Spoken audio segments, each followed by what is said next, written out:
For the fourth straight year, a local softball tournament is raising money for Minnesota military families. This past weekend, more teams were able to break fundraising records for the Military Appreciation Softball Tournament. CTN's Dan Carpenter takes us to the ball fields at Sand Creek Park.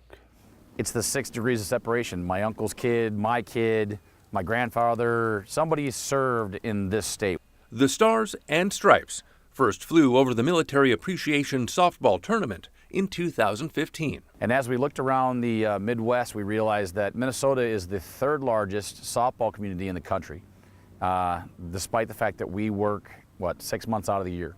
Oh, say, can you see? On this field, you'll find friends and family of military members, those on active duty, and veterans from all branches of the military. I got on last year as representing my grandfather and my uncle, who are both retired, and then I have a really good friend of mine that also is retired Air Force. So last year when I had asked about joining, they said absolutely. I'd like a show of hands for every veteran that's standing out here right now.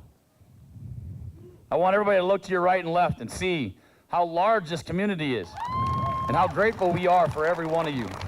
First, a moment of silence for those lost over the past year. Let's go play ball. Within the larger tournament, 8 squads play, 2 for each military branch.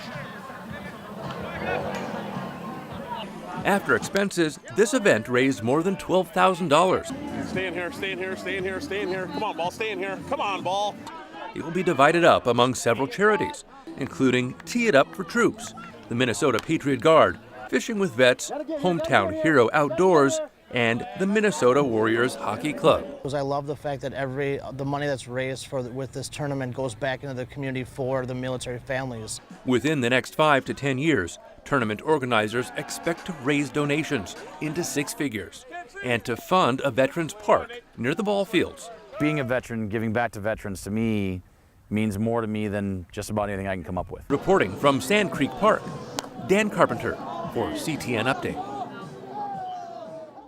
The U.S. Marine Corps team claimed victory at this year's tournament. They take over bragging rights from the U.S. Navy team, which won last year's tournament.